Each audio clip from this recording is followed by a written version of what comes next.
quando eu tive uma experiência com Jesus, que eu te falei no segundo, eu tive uma pegada muito forte com a palavra. Eu me apaixonei pela palavra, pela lógica. Eu falava, meu Deus, como é... Primeiro foi o corpo humano, né? Como é coerente isso aqui. Segunda posição, como é coerente a palavra, ela se fecha. E o Novo Testamento, que eu te falei, eu memorizei ele em 4 meses, sabe? Uau. E eu falei... E aí, sabe qual foi a minha primeira oração? Nitidamente, eu me lembro como se fosse hoje. Eu não falei que eu queria ser um pastor, eu falei, eu quero ser um pregador da palavra. Foi essa paixão que ardeu no seu coração.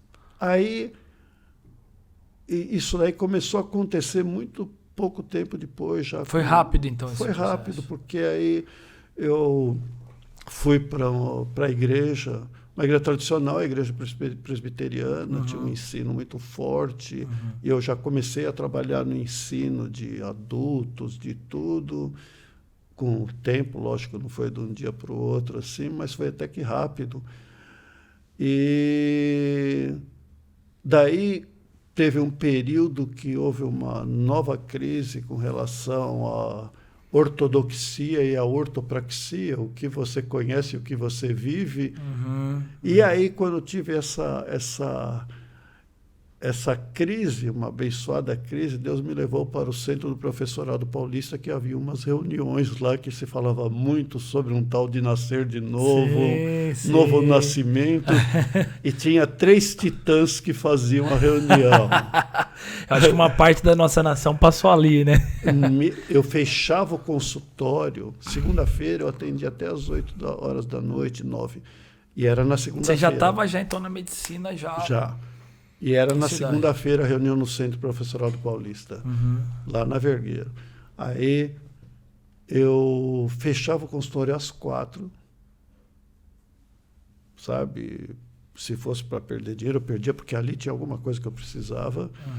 Se fosse paciente, remodelava para outro dia, mexia na agenda. Se tivesse blusa, muito bem. Se não tivesse, que tivesse frio, eu ia sem blusa, pegava a Edna rapidamente, ia... Pegava a fila, que para entrar tinha fila. Sim. Tinha fila. Eu fiquei sabendo. Se você levantasse o pé do lugar, não tinha onde pôr o pé, era lotado. Meu Deus, você imagina. E ouvindo a palavra lá. E até um dia que eu percebi que eu precisava muito mais do que conhecimento e religião, eu precisava ter um coração novo, e isso era muito diferente de tudo. Uau, então ali foi como se fosse uma segunda... Uma conversão madura, né? E tinha 3 titãs, como eu te disse, que falavam lá e que eu ficava maluquinho, cara.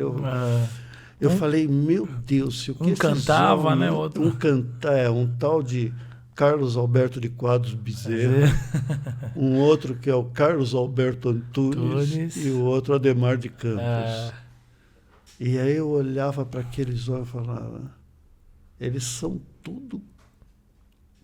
Eles falam tudo que eu conheço, mas eles vivem tudo de uma forma que eu não consigo viver. Se tudo isso que eles falam for verdade, eu quero isso para mim, sabe? E houve um dia lá que isso aí foi em janeiro de 87, por aí. Quando foi em junho estava frio, agosto. Aí eu estava lá e o pastor Antunes, ele estava falando, eu estava lá no fundão, no escuro, não tinha como ele me ver. E ele falou, naquela cruz está escrito o seu nome, diga o seu nome, né? Naquela cruz não está o rosto de Jesus, naquela cruz está o seu rosto, porque você foi incluído na morte dele. E ele falou, a hora que ele falou, naquela cruz está o seu nome, eu falei, tá, Jorge. E eu peguei, e não sei porque eu dei uma risadinha de achar, falei, gozado isso daí, né?